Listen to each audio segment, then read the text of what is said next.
2024 में मैंने 2 वीडियो बनाए थे। पहला वीडियो ये सोनी के बारे में, जिसमें मैंने बताया था कैसे अपनी खराब स्ट्रेटजीज के चलते सोनी जल्द ही मार्केट से बाहर हो जाएगी या किसी और को अपने राइट्स बेच देगी। और दूसरा ये वीडियो जिसमें मैंने बताया था कि कैसे चाइनीज डोमिनेशन धीमे धीमे टीवी वर्ल्ड में बढ़ रहा है और धीरे धीरे करते करते वो कंप्लीटली इसे कंट्रोल करने लगेंगे और कैसे कई मेजर ब्रांड्स केवल नाम की ब्रांड्स रह गई हैं क्योंकि इन पे ठप्पा जो है वो चाइनीज वाला लगा है। अब आज 1.5 साल बाद वीडियो मैं ये इसलिए बना रहा हूँ कि मेरे किए हुए ये दोनों प्रेडिक्शन आज सच हो चुके हैं। इन दोनों वीडियोस का लिंक जो है आपको डिस्क्रिप्शन में मिल जाएगा, तो जाके आप आराम से देख सकते हो। लेकिन आज के वीडियो बनाने का पर्पस ये नहीं है कि आपको बताना कि मेरे प्रेडिक्शन सच हो गए, आपको ये अवगत कराना कि मैं केवल एक कंटेंट क्रिएटर नहीं हूँ। इलेक्ट्रॉनिक्स में जो हमारा एक्सपीरियंस है, मेरा बिजनेस है, वो 42 ईयर्स ओल्ड है और पिछले 10 साल से मैं इसे देख रहा हूँ। तो अगर हम कोई प्रेडिक्शन करते हैं, आपको जो भी नॉलेज देते हैं वो हमारे एक्सपीरियंस और मार्केट की हमारी नॉलेज जो सालों की है उसके थ्रू आती है, कोई गूगल की हुई इंफॉर्मेशन बिल्कुल भी नहीं है। तो आज का वीडियो एक बिटर स्वीट एक्सपीरियंस है। स्वीट इसलिए क्योंकि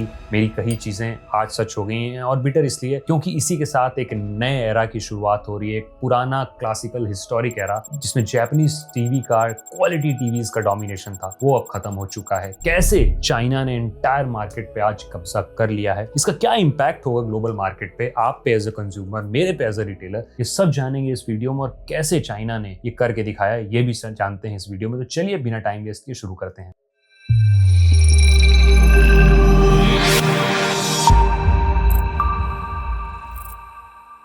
तो टीवी वर्ल्ड की जब शुरुआत हुई थी तो इसमें एक ही देश का बोलबाला था, टेक और मैन्युफैक्चरिंग दोनों में, जो कि है जापान। जापान केवल टेक ही डेवलप नहीं करता था। हम सब जानते हैं कोई भी जापानीज प्रोडक्ट अपने टेक, अपनी ड्यूरेबिलिटी और अपनी क्वालिटी के लिए जाना जाता है, और वही किया सोनी, पैनासोनिक, टोशिबा और शार्प जैसी ब्रांड में। समय जैसे जैसे बीता, 2 कोरियन ब्रांड्स ने भी एंट्री की, सैमसंग और एलजी ने, और हमें लगा कि जापान के साथ अब कोरिया भी इस इंडस्ट्री का फ्यूचर है। लेकिन पिछले 10-15 सालों में चाइना ने इसमें एंट्री मारी। हालांकि चाइनीज टीवी को एक थर्ड ग्रेड टीवी, सस्ते चाइनीज प्रोडक्ट जैसे हम जानते हैं या मानते हैं वैसे ही देखा जाता था। हम सब जानते हैं कि चाइना जो है वो टेक डेवलप नहीं करता, वो महंगे टेक को वापस इमिटेट करके सस्ता बना के मार्केट में बेच देता है, और यही उसकी एडवांटेज है। चाइना ने यहाँ पे भी अपनी एडवांटेज पे ही खेला, जो कि था मैन्युफैक्चरिंग। चाइनीज कंपनी ने aggressive pricing, huge production scale और पैनल टेक्नोलॉजी को अपना एडवांटेज बनाया। पैनल से शुरुआत करते करते नेक्स्ट प्रोडक्ट और फाइनली असेंबली लाइन तक कंप्लीटली चाइना ने डोमिनेट करना सीख लिया ओवर द इयर्स, जिसकी वजह से मार्केट में उनके टीवी को प्राइस परफॉर्मेंस बेसिस पे बीट नहीं किया जा सकता था, जिसका कारण ये हुआ कि उनका डोमिनेशन इस गेम में बढ़ता गया। और आज नंबर खुद बयां करते हैं चाइना की ये सक्सेस को। तो नंबर से याद आया, चलिए कुछ फैक्ट्स एंड फिगर्स भी आपके साथ शेयर कर दूं। अब चाइनीज टीवीज का ग्लोबल मार्केट बढ़ के 42% हो गया। अब इसे बहुत सीरियसली समझिए,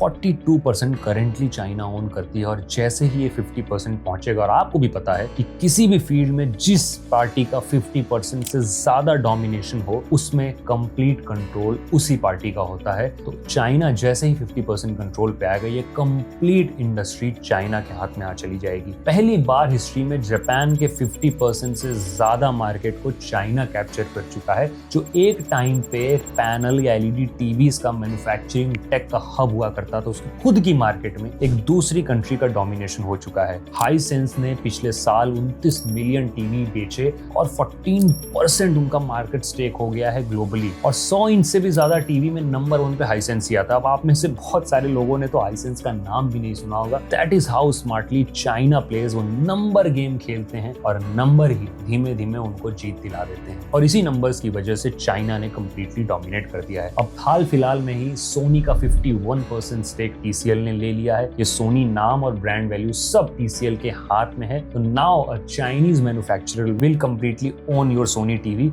उसी के साथ हाल फिलहाल में पैनासोनिक में भी अपना कंप्लीट टीवी यूनिट, जो टीवी राइट्स है, वो स्काईवर्थ को दे दिया है। टोशिबा पहले ही हाइसेंस के हाथों बिक चुका है, और शार्प फॉक्सकॉन को बिजनेस बेच के इस बिजनेस से कंप्लीटली बाहर हो चुका है। और इसी के साथ जापानीज मैन्युफैक्चरर्स का टीवी सेगमेंट में एक एरा खत्म हो चुका है। तो आप सोचिए, जिस शान से आप सोनी, पैनासोनिक खरीदते थे, जो टीवी वर्ल्ड के फ्यूचर थे, अब ये डिसीजन मेकर नहीं रहे। इनके डिसीजन मेकर अब एक चाइनीज कंपनी है। इनकी क्वालिटी फ्यूचर में क्या होगी ये तो बहुत क्वेश्चनेबल है, लेकिन इतना आप जान लीजिए कि ये ब्रांड्स अब केवल नाम भर रह गए हैं, क्योंकि असली डिसीजन मेकिंग एंड असली मेकिंग प्रोडक्ट्स की वो कंप्लीटली चाइना के पास जा चुकी है। हम एक ऐसे एरा में एंटर कर रहे हैं जहां पे original tech and brand value दोनों अलग अलग जगह से ओन होती हैं और दोनों के ओनर्स जो हैं वो कंप्लीटली डिफरेंट होते हैं। अब आप सोचिए सोनी और पैनासोनिक, जिनको आप शान से खरीदते थे ये कह के कि एक अलग क्वालिटी और प्रीमियम ब्रांड हैं और इस इंडस्ट्री का फ्यूचर है, अब वो इस इंडस्ट्री का फ्यूचर रहे ही नहीं। पैनासोनिक अपने बिजनेस को स्केल नहीं कर पाया और सोनी हमेशा से अपनी प्राइसेस को नीचे नहीं ला पाया। इन दोनों ही वजह से ये आज एक चाइनीज कंपनी को बिक गए हैं जो मैन्युफैक्चरिंग में स्केल करना भी जानते हैं और प्राइसेस को नीचे करना भी जानते हैं। तो इसका इम्पैक्ट क्या होगा ग्लोबल मार्केट पे, इसका क्या इम्पैक्ट होगा आप पे एज अ कंज्यूमर? देखिए, इसके दो ही इम्पैक्ट हो सकते हैं। पहला ये कि कोरियन और चाइनीज, क्योंकि ये डुओपोली हो गई जिसमें केवल अब कोरिया और चाइना रह गए हैं, तो ये आपसी समझौता करके प्राइसेस को स्टेबल करें और धीमे धीमे सर्च करें, ताकि